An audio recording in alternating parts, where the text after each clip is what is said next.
that I have the proper brake parts in, it's time to do a rear brake replacement, pads and rotors on this 2015 Jeep Patriot of mine. So obviously step one is to remove the wheel. So jack up the side you're working on, support it with a stand. Don't apply your park brake. You might be tempted to, but the park brake is inside this rotor and then you won't be able to remove the rotor. So don't apply the park brake, just block the front wheels so that it can't roll off or anything like that. Let's get this wheel off. The next thing we have to do is remove the caliper. So there's two bolts back here, 14mm head. The one you'll need to use a wrench because the brake hose gets in the way. The other one you can use any kind of power tool that you want.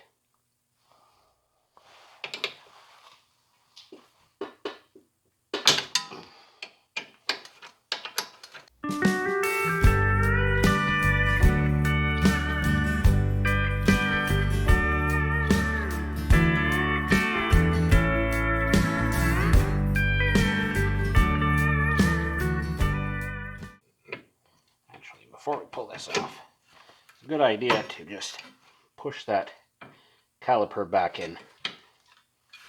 Some vehicles, of course, you need a special tool to screw the caliper back in, the piston, but on these, they kept it simple.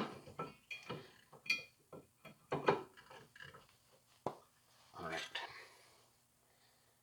so there we are. Let that rest there. Okay, and rotor's off, and that's that. I have to transfer my spacer over. They're just kind of siliconed on, but and there's our pretty much down to the bed. There's very little there. We got our money's worth out of her. Sweet deal. Don't forget to pull out a little, might have to get some pliers for that, but your little stainless bits of hardware in here in the pad carrier, those will have to come out.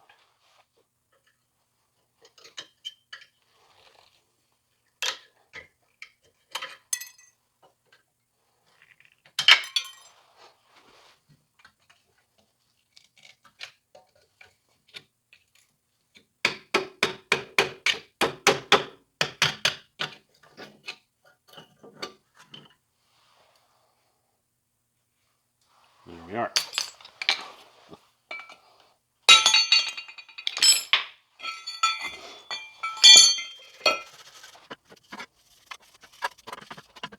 Now, some stronger calipers you might need to use a C-clamp or something to push the piston back, but these are not very powerful.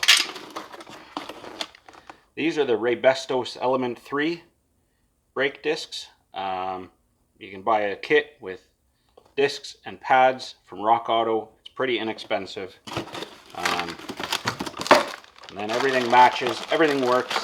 What's nice about these in comparison to the OEM is these are not coated against corrosion in any way, and they just look terrible. This silver coating, I don't know what it's made of, but man, it lasts and lasts. One thing we do have to do with a Patriot, or should do, is take this little rubber plug and transfer it over. It's just, I guess, an inspection plug to look at the park brake. I don't know. Unless you've been driving around with the park brake on, they should really kind of never particularly wear out, right? Here's our pad kit. So you need one kit that'll do both sides. So there's our pads and our anti-rattle clips or whatever.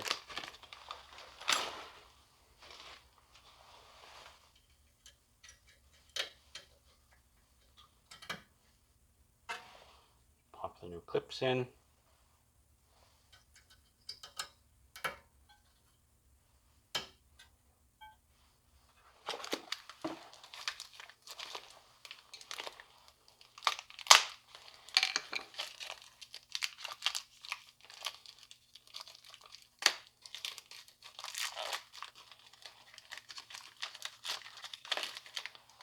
that's got some more meat on it than the old ones, that's for sure. What a difference.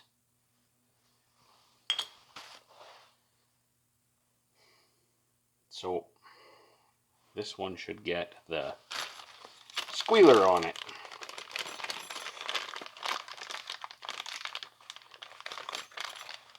And this is just designed that as your brake wears down, eventually this little guy is going to contact, and this little bit here is going to contact the rotor as you're driving, and it's going to make a horrible noise, and then you're going to know that you should be doing something with your brakes.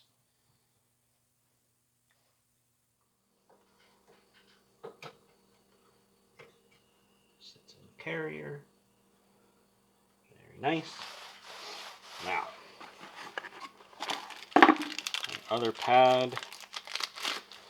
In this case, they have little pins, and those fit into corresponding holes here. I don't know if you can see those in the caliper.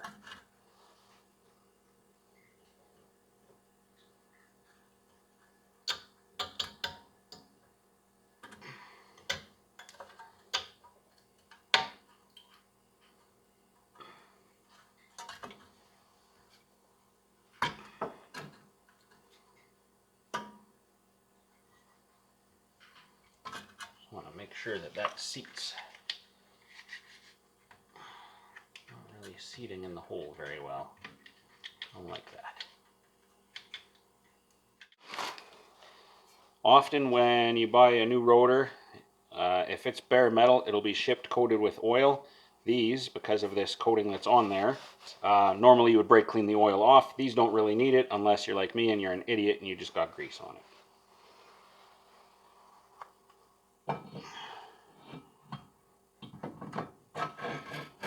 Okay, rotor on.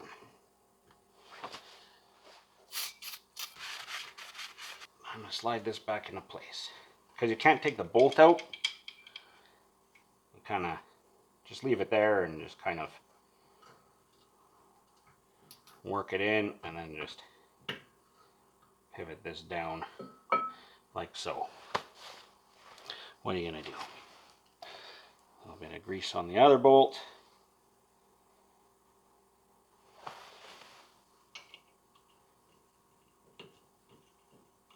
Come on.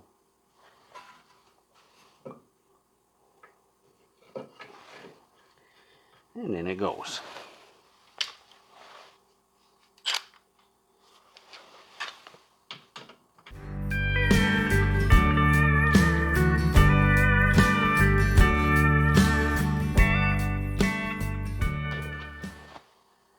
Everything, of course, has a torque spec, but you're not going to get a socket on this bolt. So if you have a crowfoot wrench handy, that's good. You can torque it. Otherwise, it's like 30 odd pound-feet, I think. I can't remember exactly.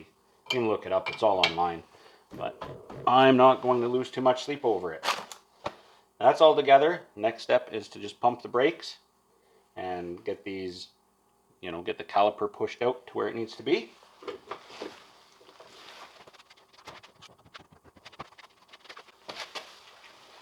Too easy. And it'll bite a little bit. It won't return fully because there's no spring. What actually makes your pads separate as you're driving is that, there's a slight bit of play and everything. So actually as you drive, it wiggles just a little bit and forces them out. So they're always very close to your rotor. The sad thing is that this lovely silver color will be scrubbed off of the rotor surface. The first time I installed these kind of brakes, I really did hope it would stay. It didn't, which, stands to reason, but I was hoping that it would stay because it looks really nice, but it doesn't. All we got to do now is put the wheel back on. That's it. It's pretty easy.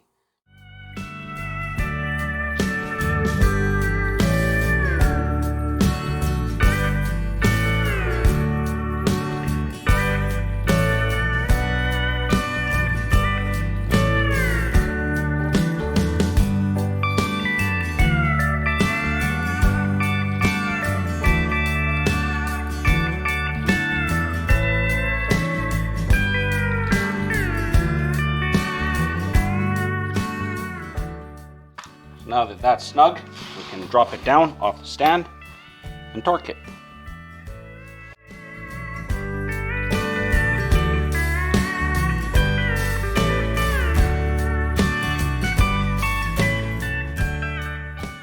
That's it. Lather, rinse, repeat for the other side.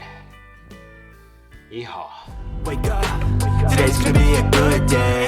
Wake up, today's gonna be a good day. Wake up, today's gonna be a good day. Wake up, today's gonna be a good